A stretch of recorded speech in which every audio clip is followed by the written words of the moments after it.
जय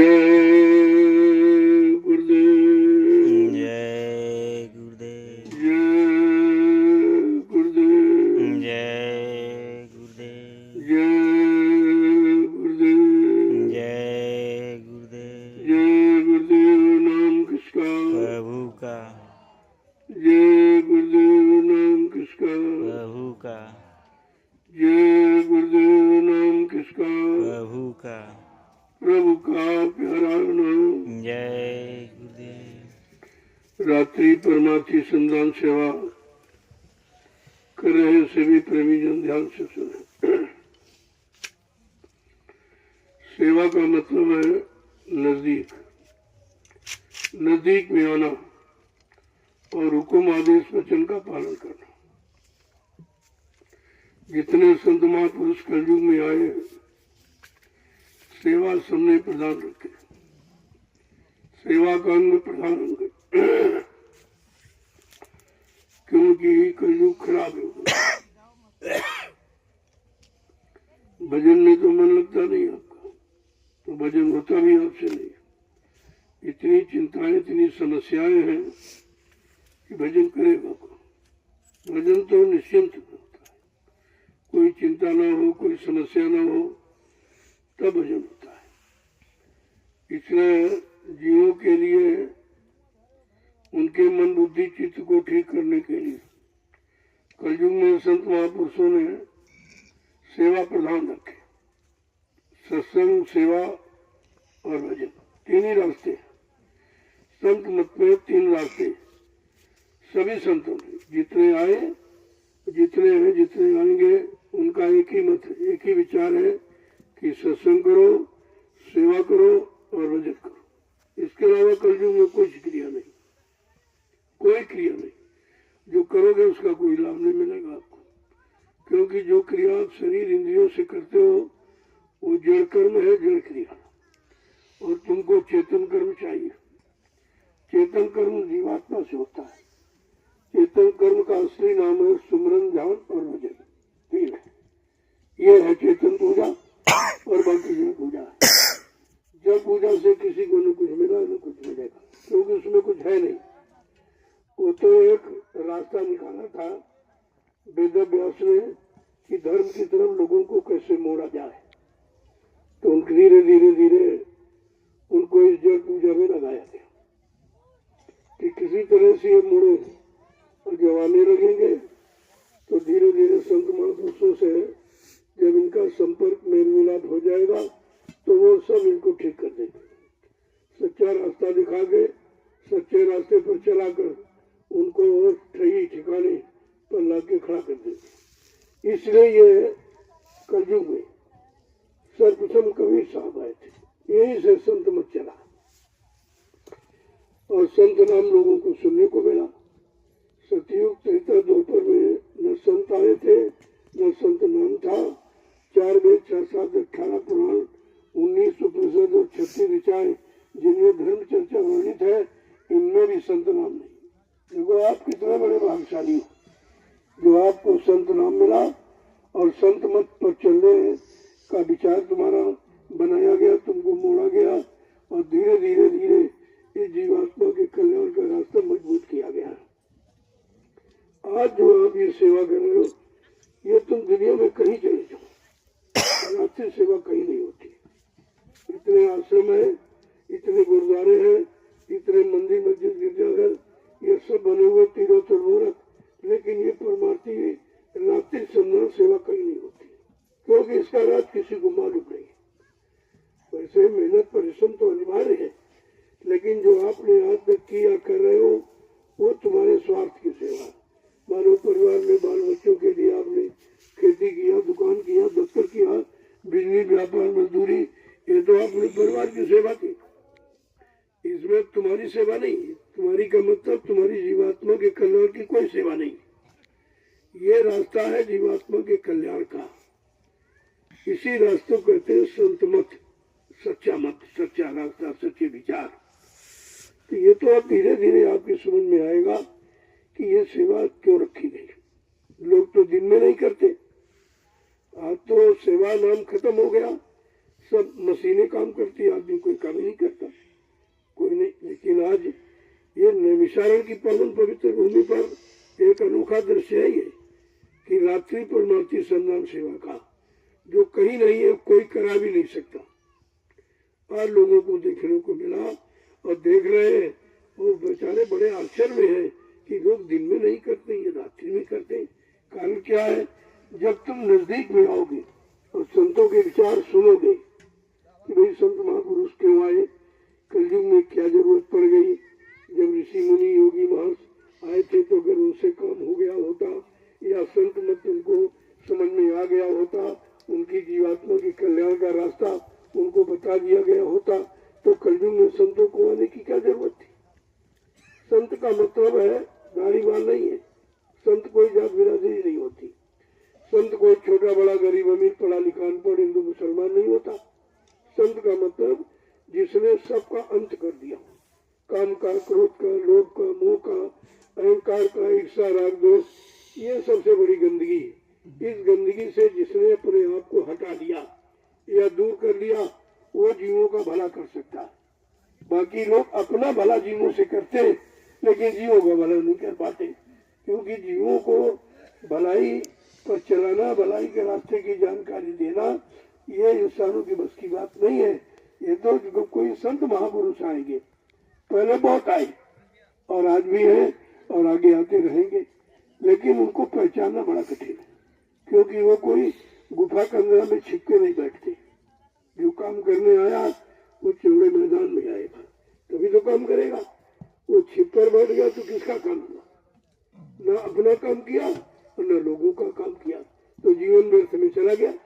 इसलिए संतों ने वो पुरानी प्रथा को खत्म कर दिया कि भाई इससे कुछ होने वाला नहीं है, ये कोई काम नहीं है, ये हठ योग है, हठ योग से परमात्मा नहीं मिलता है, परमात्मा मिलता है शब्द योग से, नाम योग से। इसीलिए संतों ने नाम का आधार रखा, सबने नाम दान दिया, नाम के बदले दान दिया नहीं, दिया, नाम को दान के रूप में दिया, उसके बदले कोई रुपया, कोई पैसा, कोई दान दक्षिणा, सामान, कोई जमीन जायदाद उन्होंने नहीं दी, क्योंकि वो लेने के लिए नहीं आते, वो देने के लिए आते और देते ही रहते, और लेने वाले हैं तो ले लेते और बाकी बेचारे छूट जाते हैं। इसलिए इस रास्ते पर चलना, इस रास्ते की जानकारी करना, ये न तो किसी के बस की बात है और न कोई करा सकता।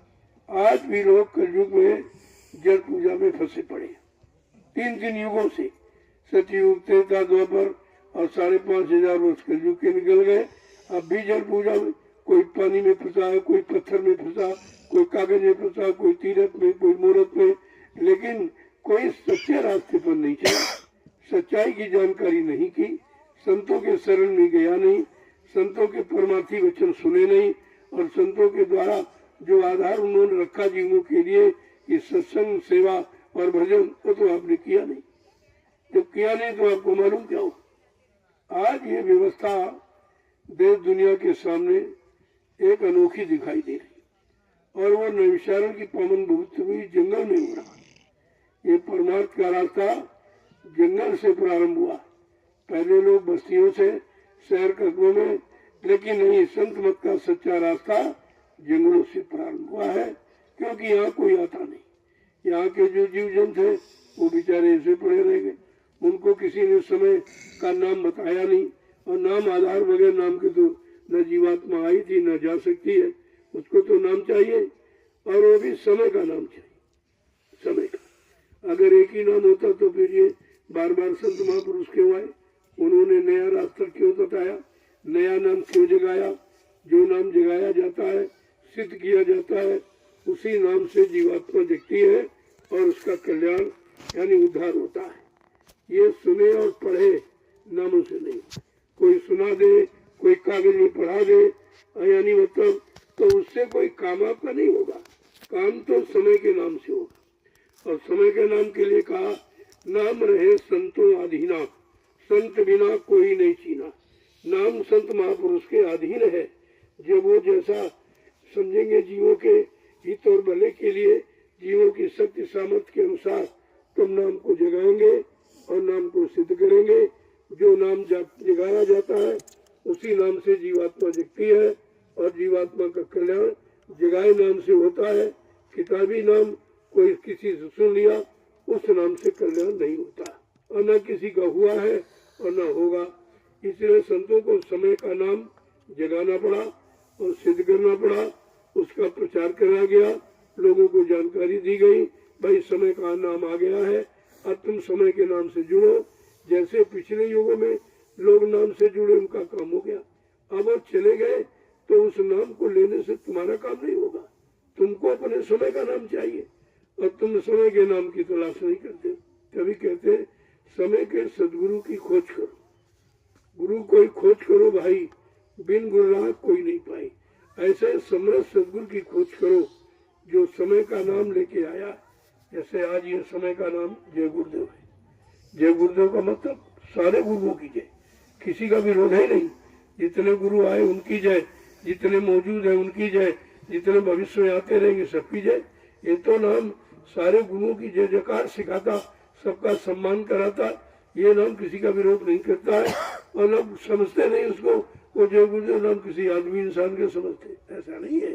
इसीलिए आपको बताना पड़ा कि जय गुरुदेव नाम इंसान का, किसी साधु महात्मा का नहीं है। जय गुरुदेव नाम प्रभु का है, परमात्मा का है। परमात्मा प्रभु से बढ़कर तो कुछ नहीं। जब परमात्मा प्रभु का नाम आ गया और आपको सुनने को मिल गया और उस नाम का अभ्यास कराया जा रहा, तो समझ लो इसी नाम से जीवात्मा का कल्याण संभव है और किसी नाम से नहीं। तो बात तो समझनी आपको चाहिए। तो धीरे धीरे अब सेवा से आपकी शुरुआत की जा रही, क्योंकि जो कर्म किए अच्छे बुरे हो गए, स्वार्थ में, लोभ में, लालच में, अज्ञानता में, भूल में, भ्रम में, तो उनका तो निवारण आप कर नहीं पा रहे और उनका करने का रास्ता भी कोई नहीं बता रहा।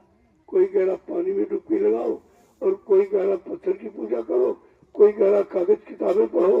अरे भाई, इनसे परमात्मा नहीं मिलता है। जिनको मिला है उन्होंने लिखा है कि हमको कैसे मिला, समय के नाम के द्वारा मिला। अब हमको समय के नाम की तलाश करनी चाहिए। भाई कलयुग में कौन सा नाम आया?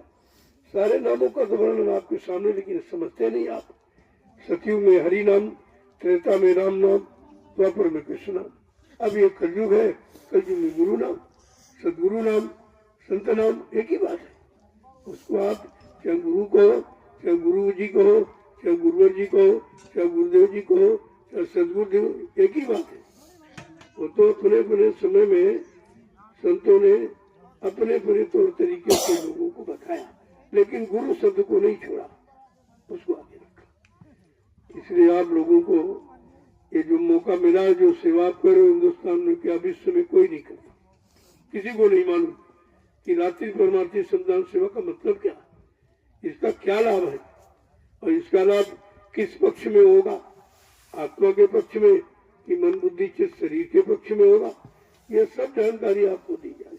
और ये इतनी सरल है पूजा कि हर एक व्यक्ति कर सकते, गरीब से गरीब, अमीर से अमीर, पढ़ा लिखा अनपढ़, हिंदू मुसलमान, स्त्री पुरुष सब कर सकते। इतना सुलभ है कलयुग में। अगर कहा जाए घंटे भजन करो तो नहीं कर पाओ, तुम्हें नींद आ जाएगी। अगर कहा चलो घंटे बैठ के सत्संग सुनो, तब भी आपको भजन यानी नींद आ जाएगी और याद भी नहीं रहता भजन। लेकिन सत्संग, इसमें सेवा में नींद नहीं आएगी। आप डलिया जो डो रहे हो, अनुभव करो कि इसमें नींद नहीं आ सकती। इसीलिए संत महापुरुषों ने कहा, नदी निदिया हुआ घर जइयो, जागर सत्य नाम ना। जहाँ सच्चा नाम का उच्चारण हो रहा हो तो जाओ वहाँ नींद, लेकिन यहाँ तो सच्चे नाम का उद्घोष हो रहा है, सच्चे नाम की जानकारी हो रही, सच्चे नाम की परिभाषा और सच्चे नाम का ज्ञान कराया जा रहा। यहाँ तेरी नहीं चलेगी। इसलिए उन्होंने सेवा को प्रधान रखा कि ये नींद तू देख, सेवा में तो नहीं आ सकती, सेवा में तो कुछ नहीं कर सकती। हाँ, तो सत्संग में तो बखेड़ा कर सकती, नींद ला के लोगों को सुला देगी कि वचन न सुनने पावे। और सत्संग और जब सुमरन ध्यान भजन, तब भी आपको नींद आ सकती, लेकिन सेवा में किसी को नींद नहीं। इसलिए कलयुग के जीवों के लिए परमार्थी सम्मान सेवा विशेष है। यही एक है सेवा जिसे आप कर सकते हो, और तो तुम्हारे बस की कोई सेवा नहीं। धन से परमार्थ बनता नहीं है, लेकिन धन को परमार्थी डगर पर अगर खर्च कर दिया तो काम हो सकता। धन से परमार्थ नहीं बनता, लेकिन परमार्थी डगर पर लगाने वाला, परमार्थी काम में लगाने वाला, परमार्थी व्यवस्था को बनाने वाला अगर तुम्हारे गाड़ी कमाई को लगा दे तो आपका परमात्मा बन सकता, ऐसे नहीं बन सकता। जय गुरुदेव, जय गुरुदेव, जय गुरुदेव, जय गुरुदेव। देखो लगन के साथ कोई काम करोगे तो उसका तत्काल लाभ मिलता। सत्संग फल पेखी तत्काला काक हो पिक बगरो मराना, बड़ा साफ लिखा रामचरित मानस में कि सत्संग का फल तत्काल मिलता है, लेकिन अगर तत्काल लाभ पाने के उपाय जान जाओ कि भाई तत्काल कैसे मिलेगा, तुरंत कैसे मिलेगा, एक तरफ करो एक तरफ ले लो, ये कैसे मिलेगा, तो उसके लिए आपको संतों की शरण में आना पड़ेगा, उनके सत्संग वचनों को सुनना पड़ेगा, उनके परमार्थी रास्ते पर चलना पड़ेगा, और जो इशारा करते उस इशारे को समझना पड़ेगा। आंख बंद करके नहीं, यहाँ कराया जा रहा, यहाँ सुनाया, किस्सा कहानी के रूप में सुनाया नहीं जा रहा कि सेवा करनी चाहिए और सेवा ये लाभ, सेवा वो लाभ, कहते रहोगे तो कितना लाभ मिलेगा और न किसी को मिला है। इसलिए यहाँ कथनी नहीं, यहाँ करनी पर जोर दिया जा रहा और आपसे कराया जा रहा। आप दिन में भी कर रहे हो और रात्रि में कर दे तो डबल है। ये डबल ड्यूटी जो आप कर रहे हो उसका डबल लाभ है। ऐसा नहीं है, खाली नहीं कर सकते। ये इधर उधर लाभ जाने वाला नहीं है, और इसमें कोई बंटवारा भी नहीं कर सकता, कोई नहीं कर सकता। जो आप करेंगे आपको मिलेगा। शरीर से करोगे शरीर स्वस्थ रहेगा, मन से करोगे मन बुद्धि चित्त पाक साफ निर्मल पवित्र रहेंगे, और आत्मा से करोगे तो परमात्मा मिलेगा। लाभ तो आपका दोनों तरफ, शरीर इंद्रियों का लाभ अलग और जीवात्मा का लाभ। यहाँ तो दोनों लाभ आपके सामने। ये जो आप कर रहे हो सेवा, ये शरीर इंद्रियों को लाभ देने वाला। शरीर इंद्रियों से गंदगी हुई है, जो गंदे खराब कर्म पाप कर हुए वो इसी शरीर के द्वारा हुए। अब शरीर पर इतना बोझा लदा हुआ है बुरे कर्मों का, आप उसे कैसे उतारे? दान से उतरेगा नहीं, पूजा से उतरेगा नहीं, तीर्थ व्रत हवन जप यज्ञ से उतरेगा नहीं। वो कैसे उतरेगा? वो परमार्थी सेवा से। परमार्थी सेवा का मतलब जिसमें तुम्हारा कोई निजी स्वार्थ नहीं। अब आज आप मिट्टी डाले, इसमें क्या कर सकते? कोई अपने बच्चों के लिए डाले, कोई मतलब जमीन यहाँ रहने के टिकने के लिए या जमीन अपनी बनाने के लिए कर रहे हो? कहते नहीं, हम आदेश पालन करते। आपका एक ही विचार निकला कि सिर्फ आप आदेश पालन करते हो, बाकी आपका ऐसे कोई मतलब नहीं। अब जितना कर लो, ये शरीर से जितनी कमाई कर लोगे, शरीर पर चढ़ा लदा बोझ पाप कर्मों का उतनी जल्दी उतर जाएगा, और उतारने का कोई रास्ता नहीं।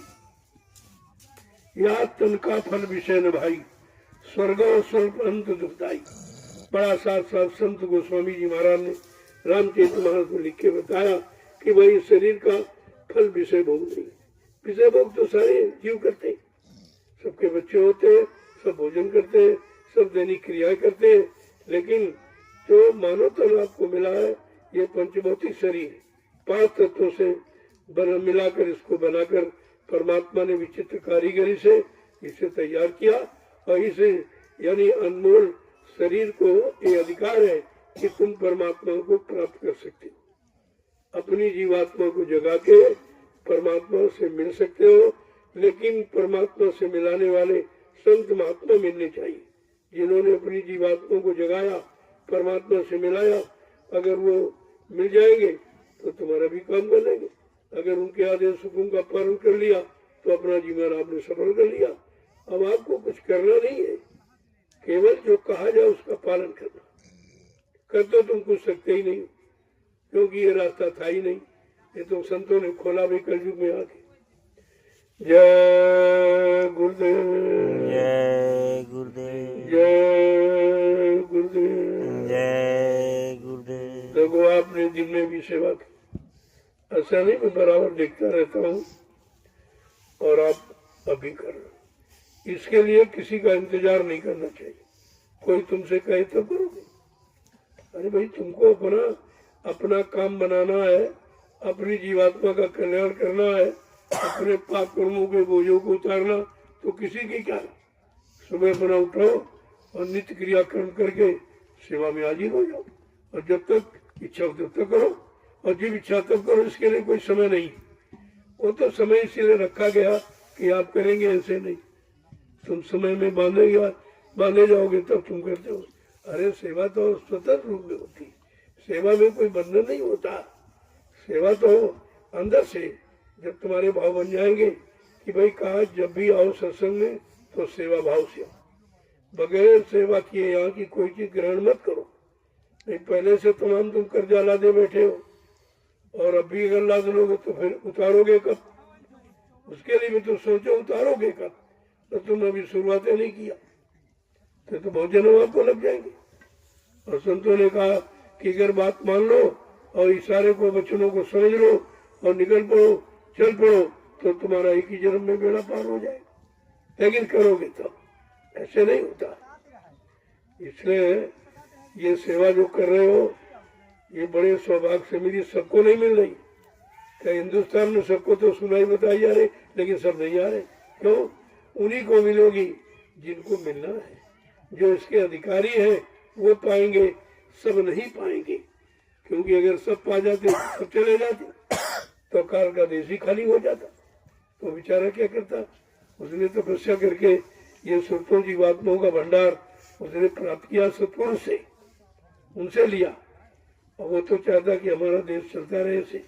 तो चलेगा जब सब लोग यहीं के कर्म करते रहेंगे, यहीं की व्यवस्था में फंसे रहेंगे, और संत महापुरुष निकालने आए हैं तो वो काल की व्यवस्था से आप अलग करना चाहते।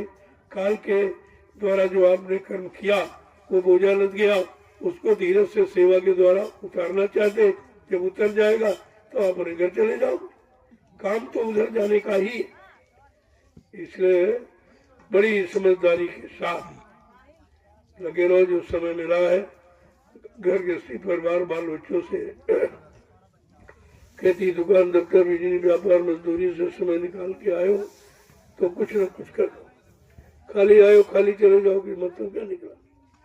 आए हो तो कुछ करके जाओ, और ऐसा करके जाओ जो तुम्हारा भी काम हो जाए और तुम्हारे पीछे आने वाले करोड़ों लोगों का काम हो जाए। ये वो व्यवस्था है, ये किसी एक इंसान के लिए नहीं है, न एक धर्म के लिए मजहब के लिए, ये तो सब जीवों के लिए, सारे जीवों का कल्याण। आज तक जंगल में कोई नहीं आया। क्या जंगल में जीव नहीं रहते? अरे जंगल में तो जीव है, उनके अंदर भी जीवात्मा है, उनको भी परमात्मा प्रभु का नाम सुनने का अधिकार है, लेकिन यहाँ कोई नहीं आया। तो इसका चुनाव क्यों किया गया? इसी भूमि का हमने चुनाव क्यों किया? या हिंदुस्तान में तो बहुत जमीन है, बहुत खाली पड़ी, बहुत लोग देने के लिए तैयार, हमने कहा नहीं, वो जमीन पाक साफ पवित्र नहीं है। ये 88,000 ऋषियों की तपोभूमि है। ऐसी भूमि यानी हिंदुस्तानी विश्व में कहीं नहीं। तब इसका चुनाव किया गया।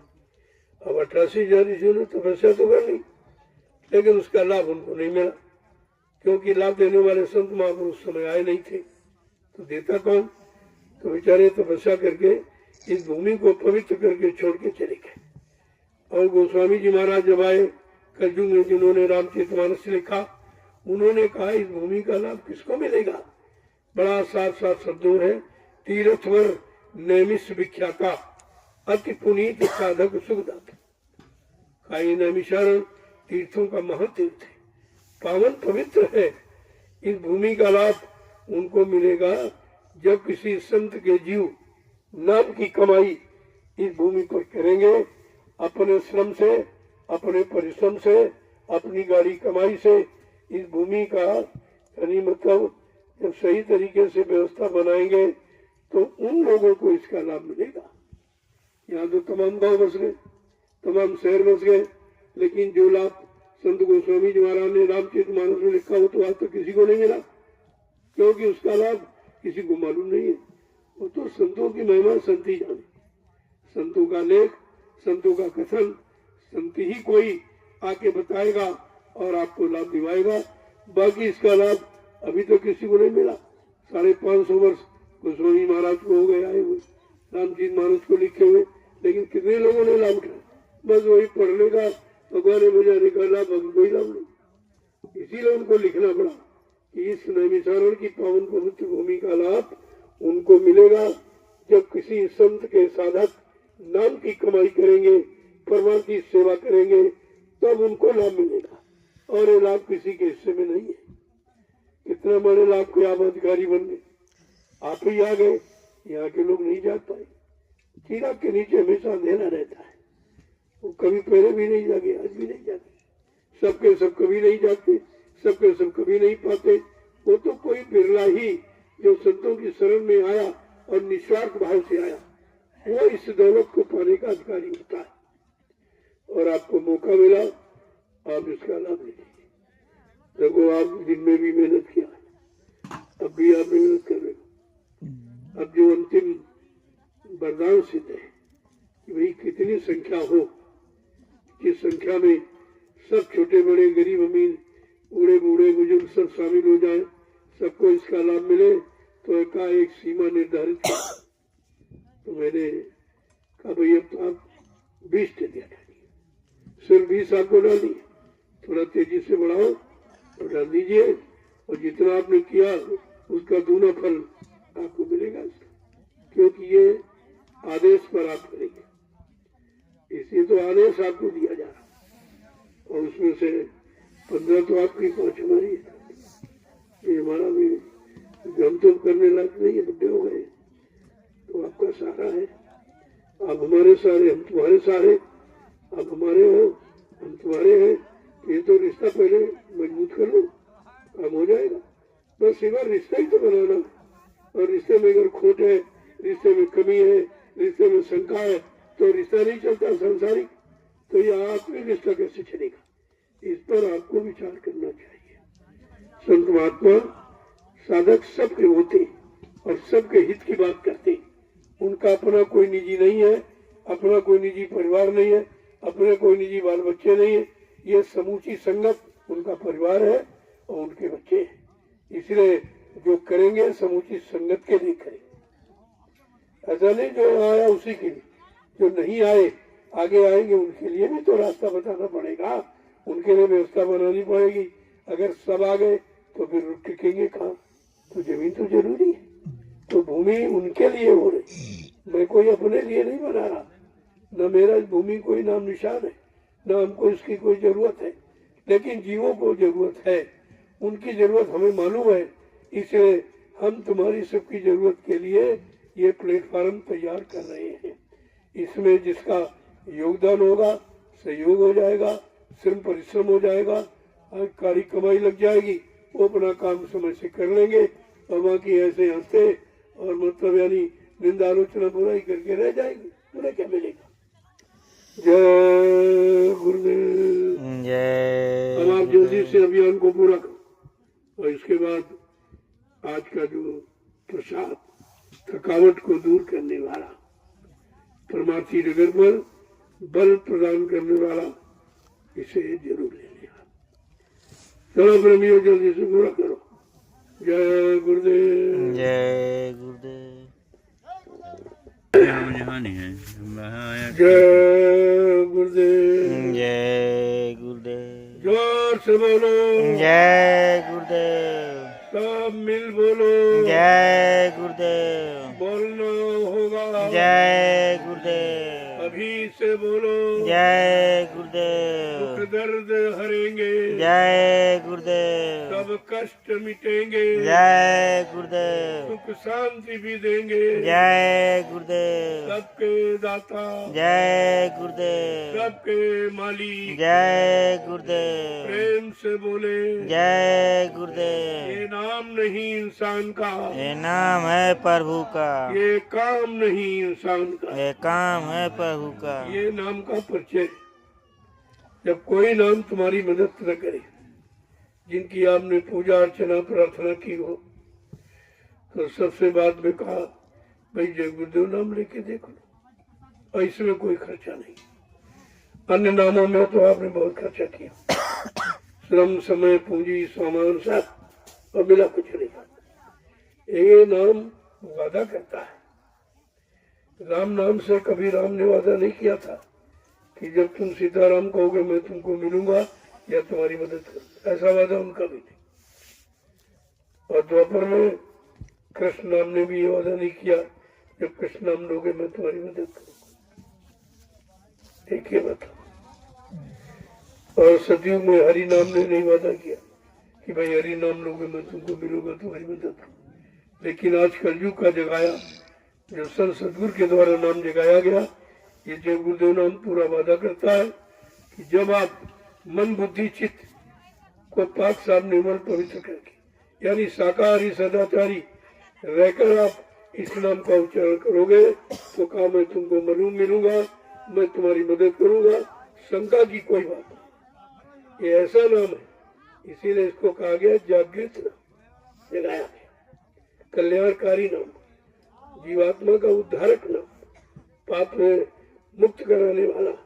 एक तरह से नहीं, कितनी बड़ी महिमा इस नाम की है। तो इसीलिए तो गोस्वामी महाराज को लिखना पड़ा कि समय का नाम क्या काम करेगा।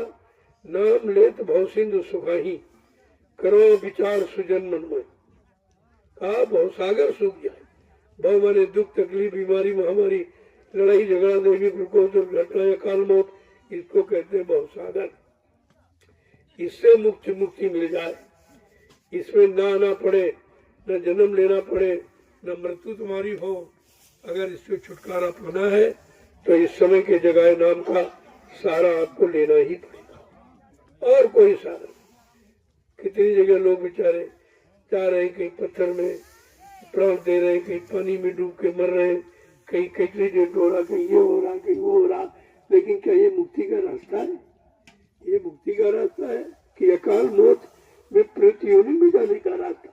ये भी तो लोगों ने नहीं बताया आपको कि प्रेत योनि में कैसे जीव जाता। ये सब प्रेत योनि में चले गए, जितने पानी में मर गए, यानी भीड़ में मर गए, टकरा के मर गए, दुर्घटना हो गई, वाहनों से टकराए, ये सब प्रेत योनि में चले गए। किसको मुक्ति मिली? अरे मुक्ति कोई पानी, कोई कागज पत्थर तीरथ मूर्त में बैठी। जब संतों ने स्पष्ट कह दिया मुक्ति संत चरण की दासी, मुक्ति संतों के चरणों में, और वहाँ तुम जाते नहीं हो और उनसे तुम मिलते नहीं हो, उनका आदेश हुक्म मानते नहीं हो, तो फिर मुक्ति पाने के अधिकारी आप नहीं हो सकते। ये सोचना पड़ेगा आपको।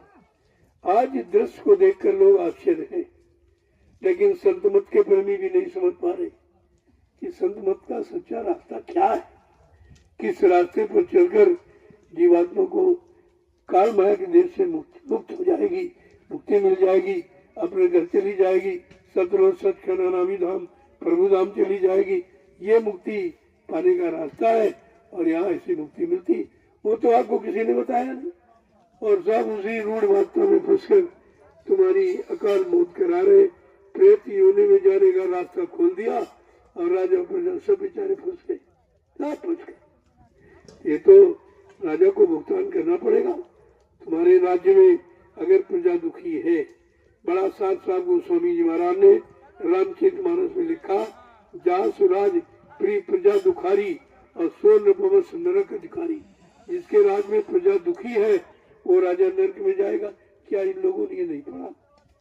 सीताराम श्री राम के पुजारी बनते, आवाज लगाते, शोर मचाते, अरे उनको सीताराम नाम को बदनाम करते हो। उन्होंने ये नहीं कहा था, उन्होंने तो कुछ कहा हो तो आप सुनते नहीं हो। रामचरितमानस श्री राम है और श्री राम ही रामचरितमानस है, तो रामचरितमानस तो ये कैसी? इस राजा के राज में प्रजा दुखी, तकलीफ में होगी, महामारी बीमारी दुर्घटनाओं में अगर अकाल मौत हो जाएगी, उसका खामियाजा उस राजा को भोगना पड़ेगा।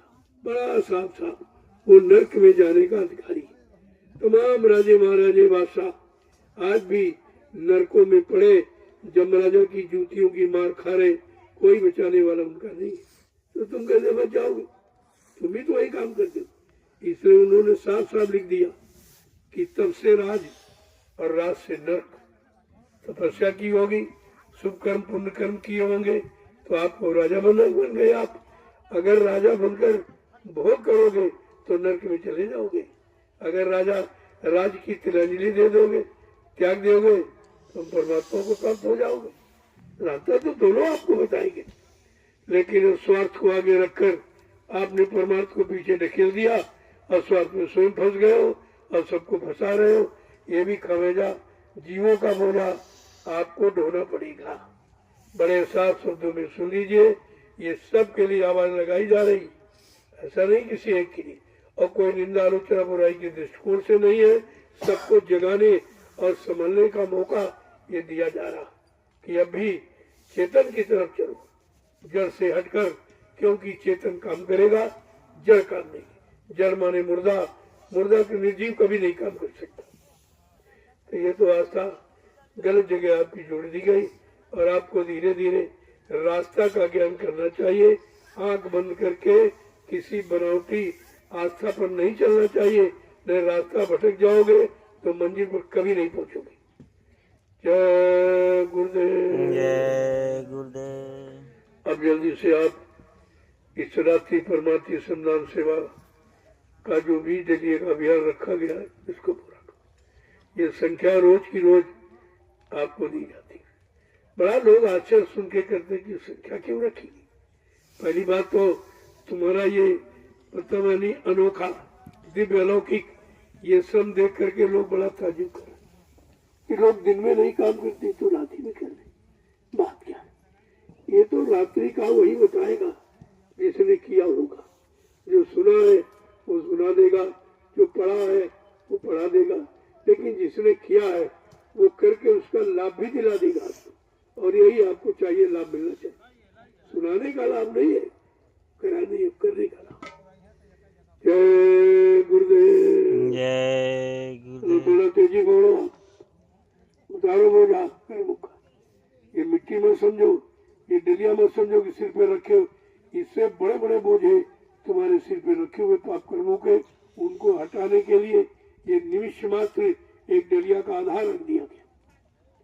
जय गुरुदेव। जय गुरुदेव। आगे आने वाले समय भविष्य में लोग सोचेंगे इतना सरल तरीका पाप कर्मों के बोझे का उतारने का रखा, लेकिन हम भी फिर भी नहीं जा पाए, फिर भी नहीं सोच पाए।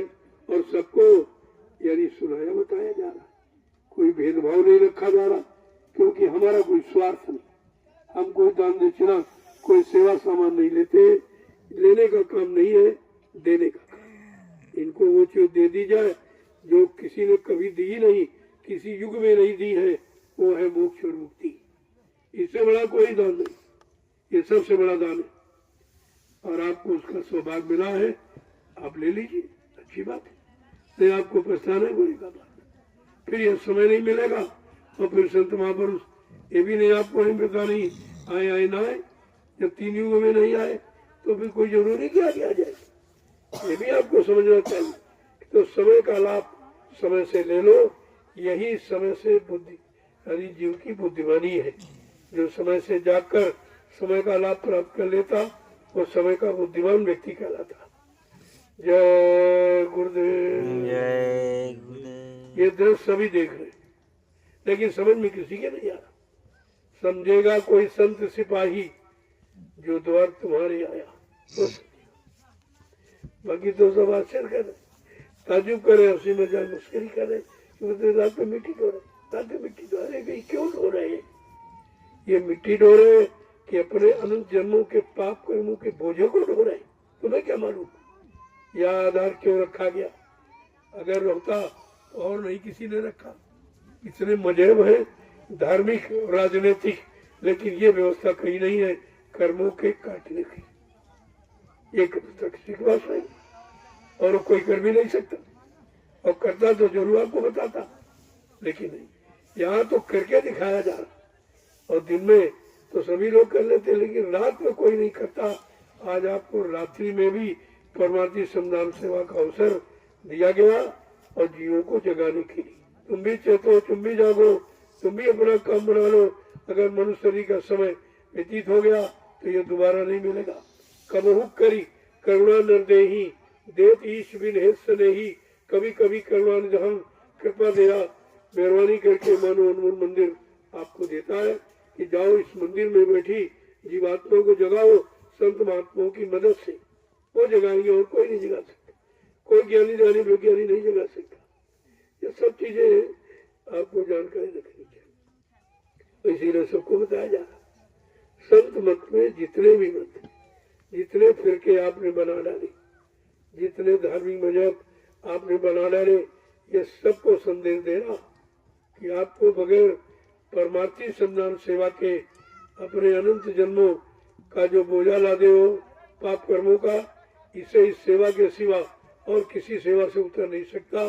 चाहे राजा बन जाओ, चाहे धनी मानी बन जाओ, चाहे गरीब अमीर बन जाओ, लेकिन इस बोझे को आप उतार नहीं सकते हो। संतों की मदद चाहिए। उनकी मदद कब मिलेगी? जब उनकी शरण में जाओगे। काम क्रोध लोभ मोह अहंकार को त्याग कर छोटे बन के, नम्र बन के, दीन बन के, गरीब बन के, अज्ञानी बनकर जब जाओगे, तब उनकी शरण में ये दौलत आपको मिल जाएगी सहज में। जय गुरुदेव। जय गुरुदेव।